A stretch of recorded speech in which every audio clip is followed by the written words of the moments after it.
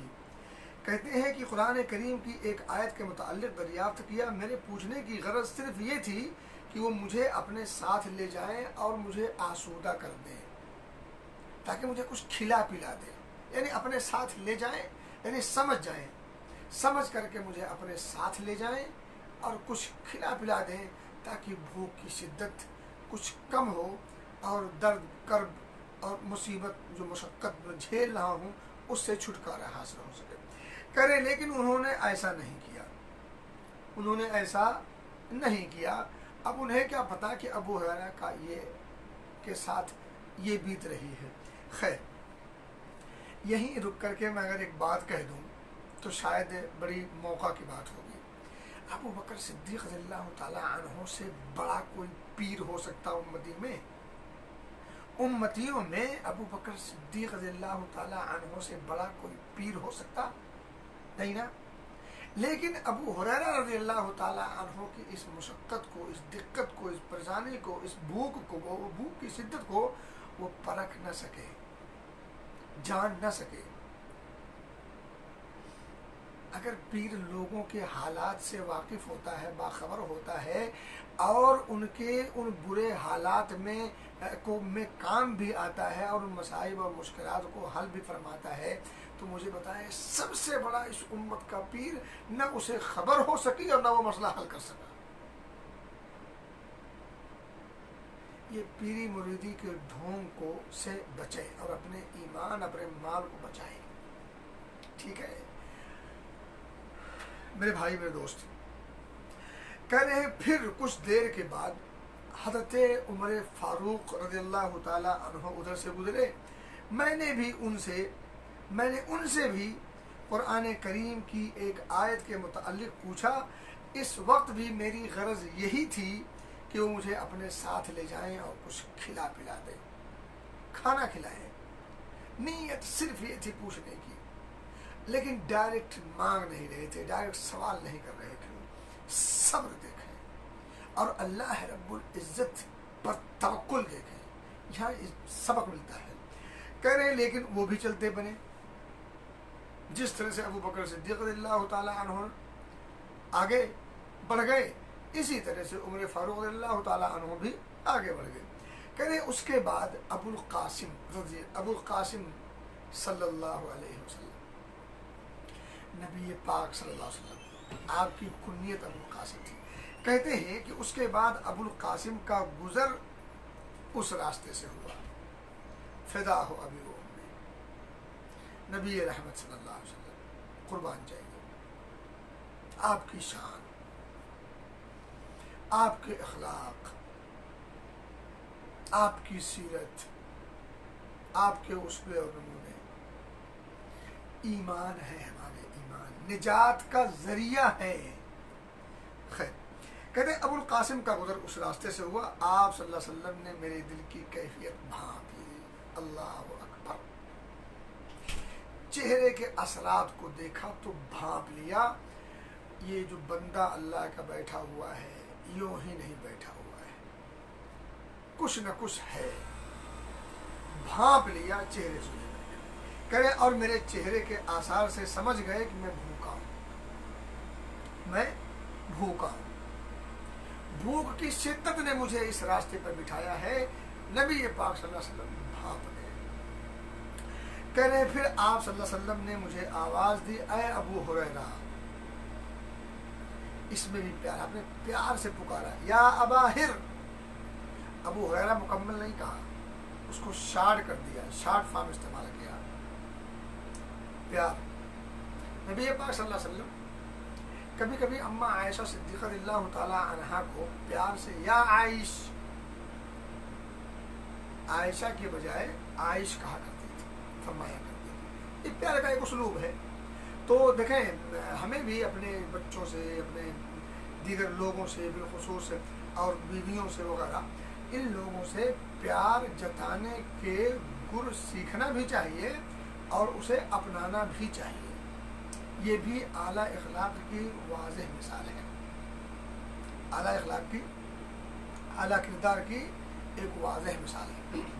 تو میں کہہ رہا تھا کہ پیار جتانا چاہیے، پیار کا اظہار ہونا چاہیے جس بھی انداز سے ہو، کبھی گفٹ دے کر کے پیار کا اظہار ہو، کبھی مسکرا کر کے پیار کا اظہار ہو، کبھی ایسے جملے بول کر کے اس کا اظہار ہو جو اس کو بھاتا ہو، اچھا لگتا ہو۔ خیر وہ ایک الگ موضوع ہے۔ تو آپ نے کہا کہ ابو ہریرہ، تو ابو ہریرہ فرماتے ہیں کہ میں نے عرض کیا اللہ کے رسول صلی اللہ علیہ وسلم میں حاضر ہوں لبیک۔ آپ نے فرمایا میرے ساتھ آؤ۔ دیکھیں میں آپ کو بتاؤں گا پیر کیسا ہوتا ہے، پیر کیسا ہونا چاہیے، پیر کے اعمال کیسے ہونے چاہیے اپنے مریدوں کے ساتھ، پیر کا سلوک اور ویوہار اپنے مریدوں کے ساتھ کیسا ہونا چاہیے، وہ چیز بھی آپ کو اس واقعے میں مل جائے گی، جھلک واضح ہو جائے گی۔ ابھی میں آپ کو اشارہ کرتا ہوں۔ کہہ رہے ہیں کہ نبی اکرم نے فرمایا کہ ٹھیک ہے آ جاؤ میرے ساتھ۔ کہہ رہے میں آپ صلی اللہ علیہ وسلم کے ساتھ چل پڑا۔ آپ نے فرمایا میرے ساتھ آؤ۔ میں نے اندر آنے کی اجازت مانگی۔ آپ صلی اللہ علیہ وسلم اپنے حجرے میں، اپنے کمرے میں داخل ہو گئے، تشریف فرما ہوئے۔ ابو ہریرہ فرماتے ہیں کہ میں نے آپ سے اندر آنے کی اجازت مانگی، آرڈر لیا، آپ صلی اللہ علیہ وسلم نے اجازت دے دی۔ کہہ رہے میں نے ایک پیالے میں دیکھا، ایک پیالے میں دودھ دیکھا۔ اب چونکہ آپ صلی اللہ علیہ وسلم نے بھی دودھ دیکھا تھا، جب دودھ دیکھا نبی اکرم صلی اللہ علیہ وسلم نے تو اپنے اہل و عیال میں سے جن کے یہاں آپ تھے ان سے پوچھا کہ من این لکم ھذا اللبن، تمہیں یہ دودھ کہاں سے ملا، یہ دودھ کہاں سے ملا، کہاں سے آیا ہے، کیسے حاصل کیا ہے؟ کرے اہل خانہ نے کہا کہ اسے فلاں فلاں خاندان کے فلاں شخص نے ہمیں ہدیہ دیا ہے، یعنی کسی کی طرف سے یہ دودھ ہدیے میں آیا ہے، گفٹ میں آیا ہے۔ کرے آپ صلی اللہ علیہ وسلم نے فرمایا ابو ہریرہ میں نے عرض کیا میں حاضر ہوں اللہ کے رسول صلی اللہ علیہ وسلم، لبیک یا رسول اللہ۔ کیا منظر رہا ہوگا،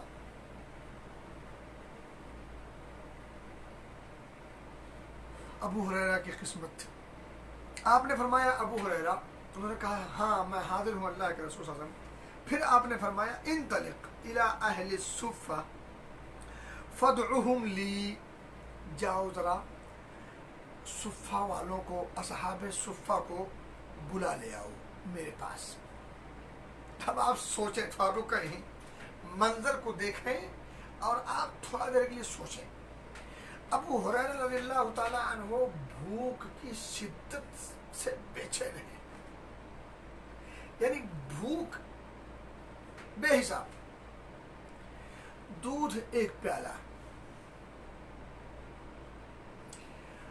اور اس دودھ کو دیکھنے کے بعد نبی اکرم صلی اللہ علیہ وسلم ابو ہریرہ کو دینے کے بجائے خود ابو ہریرہ ہی سے کہتے ہیں کہ جاؤ اصحاب صفہ کو بلا کے لاؤ۔ یہ اصحاب صفہ کون ہے؟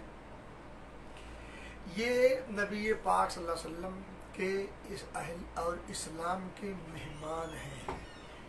کون؟ جو مسجد نبوی کے سامنے جو جگہ تھی نا صفہ، وہاں بیٹھ کر اسلام سیکھنے والے لوگوں کو اصحاب صفہ کہتے ہیں۔ یعنی آپ یوں کہہ لیں کہ اسلام کی سب سے پہلی یونیورسٹی، سب سے پہلا جامعہ جس کے وائس چانسلر یا سب کچھ سروی سروا جو بھی کہہ لیں، نبی پاک صلی اللہ علیہ وسلم، اور وہاں سیکھنے والے ظاہر سی بات ہے کون تھے؟ وہ صحابہ کرام تھے۔ اس میں عموماً غریب لوگ تھے جن کے پاس رہنے کے لیے گھر نہیں اور کھانے کے لیے غلہ اور اناج نہیں، یعنی جن کے رہنے اور کھانے کا انتظام و انتظام نہیں تھا اور رہنے کا بھی انتظام نہیں تھا، وہ لوگ صفہ پر بیٹھ کر نبی پاک صلی اللہ علیہ وسلم سے علم شریعت سیکھا کرتے تھے۔ اہل علم کی اور علماء کی، طلباء کی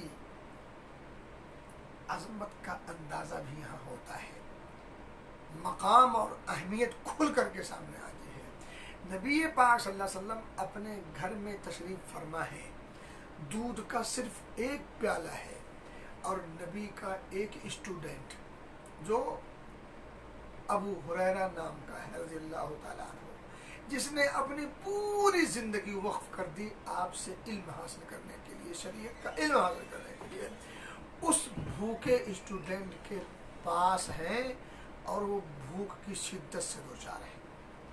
لیکن نبی اکرم صلی اللہ علیہ وسلم دیگر جو اسٹوڈنٹس تھے ان کے بھی کھانے کا نظم و نسق نہیں تھا، انتظام نہیں تھا، ان کو بھولے نہیں۔ طلباء کی فکر کرنا، طلباء کے تعلق سے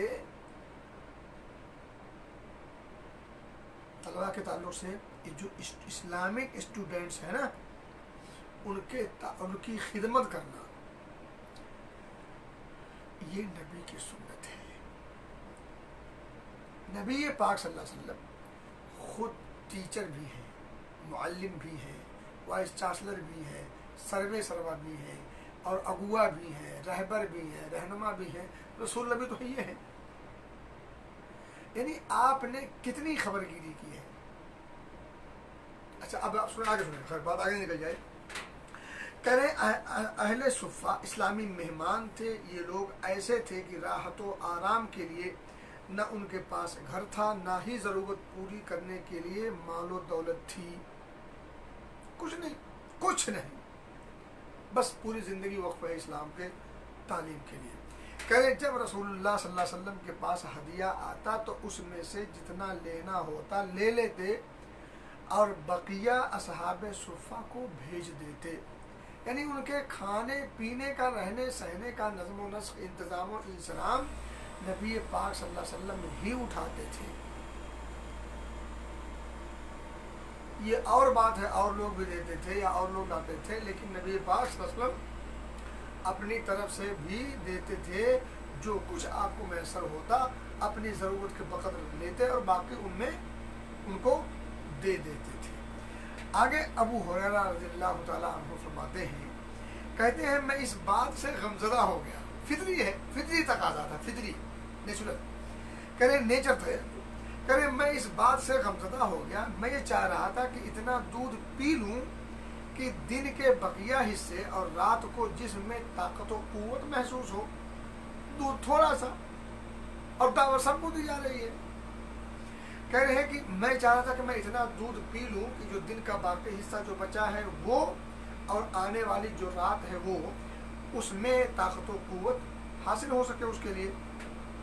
کہہ رہے میں نے اپنے جی میں کہا میں ہی پیغمبر ہوں، یعنی میں ہی جو ہے قاصد ہوں جا کر کے بلانے والا، جب یہ اہل صفہ آئیں گے تو مجھے ہی پلانا پڑے گا، پلانا بھی مجھے ہی پڑے گا، کیونکہ ظاہر سی بات ہے یہ بلا کے لے کے آئے ہیں تو ضیافت مہمان نوازی انہیں کو کرنی پڑے گی۔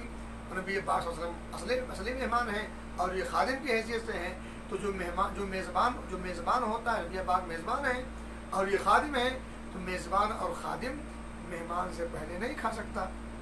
اب یہ سوچ رہے ہیں کہ بھوک کی شدت، دودھ کی قلت، اور میں ہی قاصد پیغمبر، مجھے ہی پلانا پڑے گا دودھ۔ وہ ایک فطری بات تھی جو دل میں آئی۔ کہہ رہے ہیں کہ میں نے یہ بھی سوچا کہ اگر وہ لوگ دودھ پینا شروع کریں گے تو میرے لیے کچھ بھی دودھ باقی نہیں رہے گا۔ ظاہر بات جب پینا شروع کریں گے پی لیں گے، کافی لوگ ہیں۔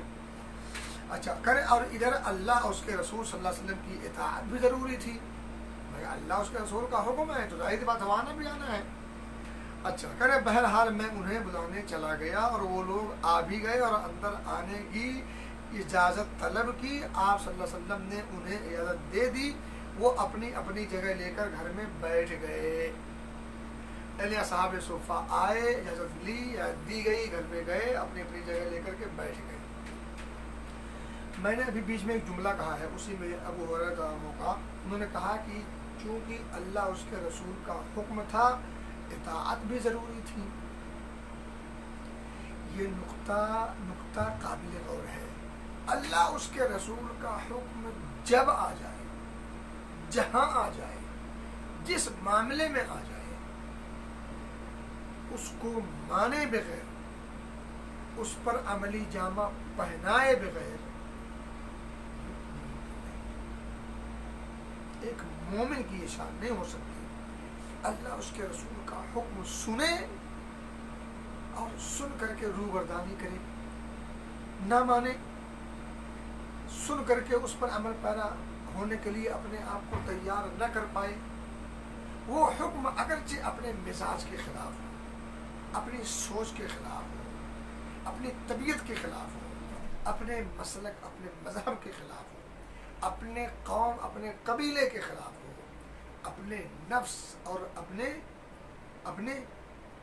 اپنے ہی لوگوں کے خلاف کیوں نہ ہو، اگر اللہ اس کے رسول کا حکم ہے تو اس کو سن لینے کے بعد ایک مومن کے سامنے کوئی چارہ نہیں سوائے اس کے کہ وہ بصر و چشم مان لے، سر تسلیم خم کر دے، اس کو مانے اور اطاعت کے بغیر کوئی چارہ نہیں۔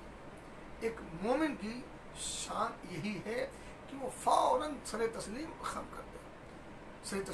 کر دے، کوئی چوچرا کی گنجائش نہیں، اگر مگر یہ وہ ایسا ویسا، یہ زمانہ وہ زمانہ، یہ لوگ وہ لوگ، اس نے کہا یہاں پڑھا وہاں پڑھا، ایسا ہے ویسا ہے، یہ سب کے سب ایک طرف، اللہ اس کے رسول کا فرمان آ گیا تو سر تسلیم خم۔ میرے بھائی میرے دوست کہہ رہے ہیں یہ سب مہمان آ گئے ہیں، نبی پاک صلی اللہ علیہ وسلم کے گھر میں تشریف فرما ہے، سب نے سیٹ لے لی ہے، بیٹھ گئے۔ آگے سنیں، کہہ رہے ہیں پھر آپ صلی اللہ علیہ وسلم نے فرمایا ابو ہریرہ یہ پیالہ لو اور ان لوگوں کو پلانا شروع کر دو۔ پیالہ آپ نے دیا ابو ہریرہ کو کہ یہ پیالہ لیجئے اور اب ایک لائن سے سب کو پلانا شروع کر دیجئے۔ کہہ رہے میں نے پیالہ لے لیا اور انہیں پلانا شروع کیا۔ ایک آدمی پیالہ لیتا اور پی کر جب سیراب ہو جاتا ہے، یعنی ایک دم مکمل، یعنی اب ضرورت نہیں، یعنی آپ یوں کہہ لیں کہ پوری بھوک مٹا لیتا، آپ ایسے بھی کہہ سکتے ہیں کہ بھر پیٹ پی لیتا، ٹھیک ہے۔ جب سیراب ہو جاتا تو پیالہ واپس کر دیتا، پھر میں پیالہ دوسرے شخص کو دیتا تو وہ بھی خوب پیتا اور سیراب ہو جاتا، پھر وہ پیالہ واپس کر دیتا، یہاں تک کہ میں نے وہاں موجود آخری شخص کو بھی پلایا۔ اب وہ پیالہ چلتا رہا اور جو آخری شخص تھا وہاں تک ابو ہریرہ رضی اللہ تعالیٰ عنہ نے یہ عمل دہرایا۔ لوگ پیالہ لیتے، پیتے، خوب پیتے، جب مکمل سیراب ہو جاتے، شکم سیر ہو جاتے، پیالہ ابو ہریرہ کے ہاتھ میں دیتے، ابو ہریرہ پیالہ اٹھا کر کے دوسرے کو، اس کے بعد والے کو تھما دیتے اور پکڑا دیتے، اور پھر وہ پیتا، تسلسل چلتا رہا یہاں تک کہ آخری شخص نے بھی دودھ کا پیالہ لیا اور پی لیا۔ کہہ رہے ہیں اور پیالہ رسول اللہ صلی اللہ علیہ وسلم کے حوالے کر دیا۔ جب آخری شخص کو پلا دیا، پلانے کے بعد وہ پیالہ نبی پاک صلی اللہ علیہ وسلم کے حوالے کر دیا۔ اب ذرا سنیں، کہہ رہے ہیں آپ نے پیالہ لے کر اس کو اپنے ہاتھ میں رکھا اور اس پیالے میں بچا ہوا حصہ جو رہ گیا تھا، پھر آپ نے اسے اپنے سر کو اٹھایا، اور آپ نے اپنے سر کو اٹھایا اور میری طرف دیکھ کر کے مسکرا دیے، یعنی جو حصہ اس پیالے میں رہ گیا تھا وہ پیالہ نبی اکرم صلی اللہ علیہ وسلم نے اپنے ہاتھ مبارک میں لیا، اپنے سر کو اٹھایا، ابو ہریرہ کو دیکھ کر کے مسکرا دیے۔ سبحان اللہ۔ ابو ہریرہ رضی اللہ تعالی عنہ کی کیا کیفیت رہی ہوگی، قابل دید رہا ہوگا وہ منظر۔ کہہ رہے ہیں آپ نے اپنے سر کو اٹھایا اور میری طرف دیکھ کر کے مسکرائے اور پیار سے فرمایا یا ابا ہر۔ ابو ہریرہ نے کہا یہاں بھی یا ابا ہر۔ میں نے عرض کیا میں حاضر ہوں یا رسول اللہ صلی اللہ علیہ وسلم۔ آپ نے فرمایا اب ہم اور تم باقی رہ گئے، ظاہر جب سب پی لیے تھے، نبی پاک بچے تھے اور ابو ہریرہ، تو آپ نے دیکھ کر کے مسکرا کر کے فرمایا ابو ہریرہ اب تو صرف میں اور تم دو ہی لوگ باقی رہ گئے ہیں۔ میں نے کہا، ابو ہریرہ فرماتے ہیں کہ میں نے کہا کہ آپ نے سچ فرمایا اے اللہ کے رسول صلی اللہ علیہ وسلم، یعنی اے اللہ کے رسول صلی اللہ علیہ وسلم آپ نے سچ فرمایا۔ پھر آپ نے فرمایا آؤ بیٹھو اور پیو. کیا فرمایا؟ ابو ہریرہ رضی اللہ تعالیٰ عنہ سے نبی اکرم صلی اللہ علیہ وسلم نے فرمایا کہ ابو ہریرہ آؤ بیٹھو اور اب آپ پیو. اب آپ پیو. ابو ہریرہ رضی اللہ تعالیٰ عنہ فرماتے ہیں کہ میں بیٹھ گیا اور پیا، نوش کیا. آپ صلی اللہ علیہ وسلم نے فرمایا اور پیو. نبی پاک جیسے ہم لوگ ہوتا ہے اور کھاؤ اور کھاؤ اور کھاؤ اور ڈالو، ہے نہیں؟ تو آپ صلی اللہ علیہ وسلم نے ابو ہریرہ کو مخاطب کر کے کہا، فرمایا اور پیو. وہ کہتے ہیں میں نے پھر پیا. آپ صلی اللہ علیہ وسلم برابر مجھ سے کہتے رہے کہ اور پیو اور پیو، اور کہتے ہیں کہ میں پیتا رہا بالآخر مجھے کہنا پڑا کہ اب گنجائش نہیں ہے، اب اور پینے کی گنجائش نہیں ہے. آپ یوں کہہ لیں کہ اب پیٹ میں ایک بھی گھونٹ جانے کی گنجائش نہیں ہے. کہہ رہے ہیں کہ مجھے پیتے پیتے آخر میں یہ کہنا پڑا کہ نہیں، اس ذات کی قسم جس نے آپ کو حق کے ساتھ مبعوث فرمایا ہے، میرے پیٹ میں اب بالکل جگہ نہیں. کچھ دیر پہلے تک ابو ہریرہ رضی اللہ تعالیٰ عنہ کی کیا کیفیت تھی اور اب کیا کیفیت ہے. آگے آپ صلی اللہ علیہ وسلم نے فرمایا پیالہ مجھے دے دو. جب ابو ہریرہ رضی اللہ تعالیٰ عنہ نے واضح کر دیا کہ اب مجھے پینے کی بالکل جگہ نہیں، گنجائش نہیں، تب آپ نے کہا کہ ذرا پیالہ مجھے دو. میں نے پیالہ آپ صلی اللہ علیہ وسلم کی طرف لوٹا دیا. چنانچہ آپ نے بچا ہوا دودھ تناول کیا، نوش فرمایا، پیا. میرے بھائی میرے دوست، یہ تھی وہ حدیث جس میں یہ پورا قصہ موجود ہے.